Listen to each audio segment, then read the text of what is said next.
Hi guys, welcome to my video. Today we are going to see one of the most important topic in engineering, and it's going to be your first question in all your interviews for all the freshers and also for experienced candidate. All the interviewers are asking this one just to make sure you understand the core concept of engineering. Let's get started. What is SDLC and who will work on which phase, what are the different phases available. Uh, by following SDLC, whether it is useful for the client, is it useful for the project owner, who is getting beneficial by using this SDLC. I'll be driving you all through all the six phases. Just follow me throughout the video. Okay. The first phase we are going to deal is requirement analysis. So, requirement analysis or requirement gathering is the primary initial phase of your project. Let's say I'm the person who wanted to develop something.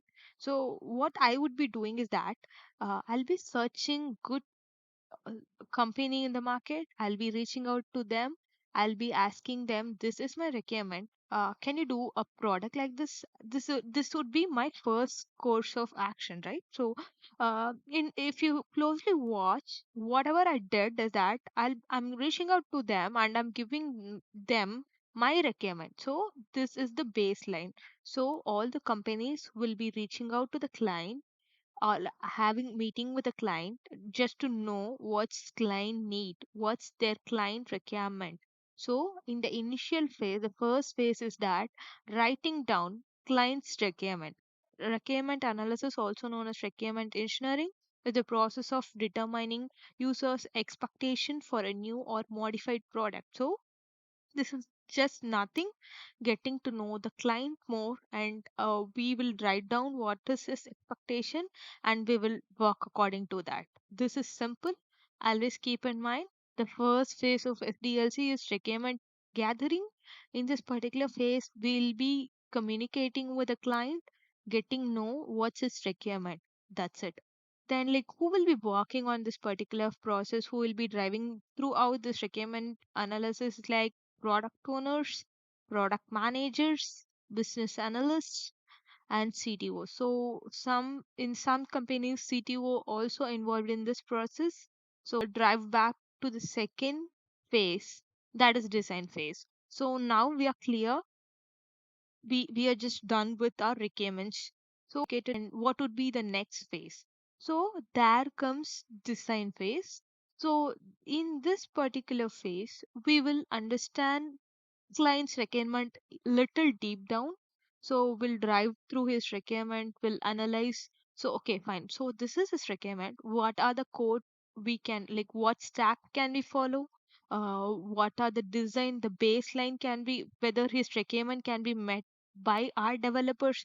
All this sort of information will be collected and a baseline of design will be created. So Figma designs, if you see in my screen, so this particular screen represent a design for an application, a mobile application. So in this particular phase, they'll finalize this is what we will be creating at the end.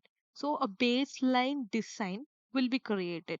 Project design is an early phase of a project where the project key features, structure, criteria for success, and major deliverables are planned out. So this is the entire project plan will be done in this phase. Designs, who will be working on, how many timeline should I be giving for developers, how long it needs to be tested, what is the time frame we need to give for the developers and testers, and when this will be going for the production. All this data, all this analysis will be done in this particular design phase. So who will be involved in this design phase are like system architect, UI and UX designer. So these are the person maximum involved in this process, and they will be driving this process end to end. Then let's get move to the next phase. This is development phase. Development phase. Who do you think who will be involved in this development phase? Yeah, it's none other than developers. all the developers out there in the market, they will be doing it, they will be coming only in this particular phase. Designers or project owner will be giving sharing all the requirements to the developers, and developer will be instructed by team lead, this is what the requirement, you have to start writing code for this. Then the developer will start writing code for them, like they will be running unit testing before they deploy or give hand over it to testers.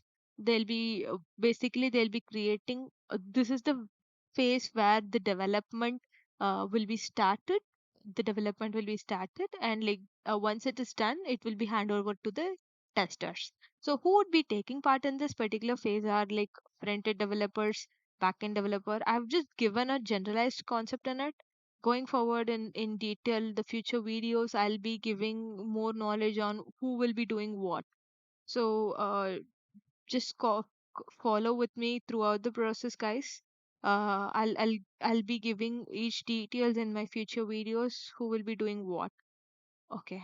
So this is the third phase. We are done with the development. So the first phase was like we got requirement gathering, followed by we did design, and then we are done with the coding. The next test or the next phase is like testing. So this is where the test engineers will be deployed. So this is basically we'll be doing a end-to-end testing, understanding the application.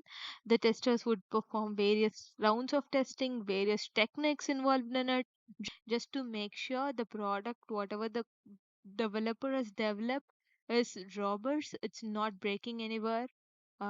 Whatever I try, or whatever how many rounds I try, it should not break anyone. This is the baseline of testing.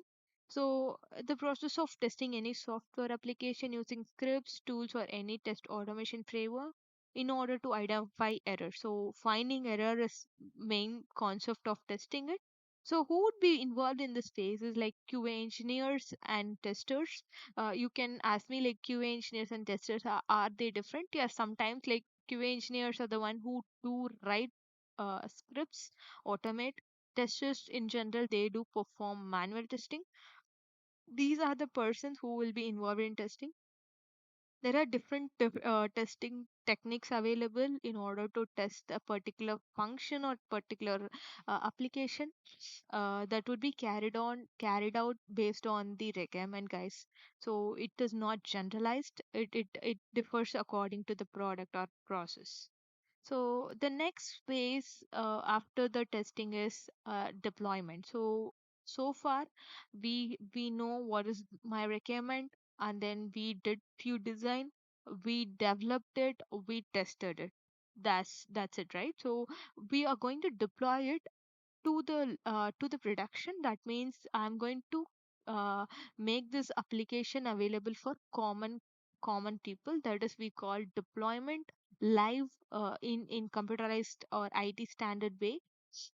So it can be categorized in two different things. One is like a beta version and direct deployment. So if a project is big and I wanted end user to test that, so that's when like the client wanted to deploy it as a beta version. The application would be functional. The other one is that the developer is very much confident, these are the application, these are the requirements I want to go live. Then we as a company, they will deploy that to live. So pushing all the completed code to production, that is deployment, that's live. The process will be completed. So who would be taking care of this process is like data administrator, DevOps persons. That's it. So I think like we have covered so far five phases, and the last phase is maintenance. Okay, why we need maintenance? We developed something and we deployed it.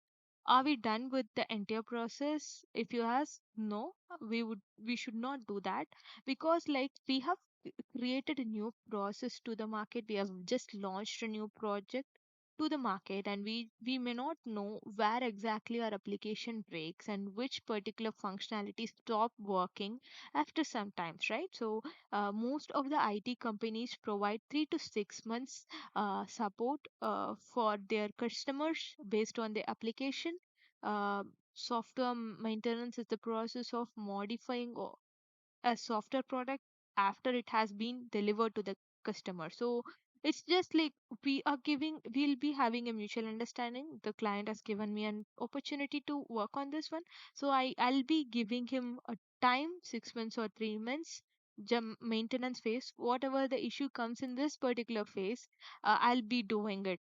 I'll be debugging them. I'll be redeploying to the live, just mutual understanding between the customer and the company. The main purpose of software maintenance is to modify and update software application after delivery to correct faults and to improve performance. Yeah, exactly. The last line also explains it well. So it just to make sure improvising my existing software, just debugging an issue whatever I have in between the first 3 months or 6 months period. So I think like I've just covered all the six phases. So this slides explains, it starts from analysis and finish it and maintenance, and these are the persons taking care of the process in each of in the phases. So if you guys wanted me to give an example, I have just explained it on the earlier phase. I want an application like Instagram or YouTube to be developed. The first action I'd be doing is that I'll be reaching out to any XYZ company. Initially, the process would be started like requirement gathering, the first phase analysis in this particular slide. So we will sit down, we'll have a communication with the product owners. I'll be explaining this is the UI I want. I want this particular application to be developed in Python or C Sharp or any other programming language. I have the voice. I can explain to the developers. Post that, if they are comfortable, they will have a round of discussion with their company, their developers, whether they have the resource for that particular stack. Then they'll come back and they'll will sign the agreement. Post after that, the design phase will be started. The design phase is where like we we have a random sketch, basic sketch of whatever we are going to do, and then followed by development. As you guys know, this is where the product will be developed and unit tested. Developers take care of unit testing, the basic line of testing. Once that is done, they will be giving hand over the code to testers. So testers would be following all the requirements. They will be checking all the client's requirement and testing the application as per their needs. And they will track bugs. If there are any bugs available, they will assign that to the developer who just created this particular project or who worked on this particular project. Then if once the developer finishes the error, or like he was able to replace it or like fix the error, he will be redeploying to the tester, and tester would be running our retesting, and then he'll be signing off the application. There comes the deployment as the phase where the product could be going live, and then maintenance phase. So I guess uh, this entire six cycle is very much important as a tester, as a developer, as all the engineers out there. So just do a brush up, just brush up this concept before your interview. I thank you so much for watching this video. Stay with me. I'll be uploading more reliable contents in my channel. Thank you so much for watching. Have a great day.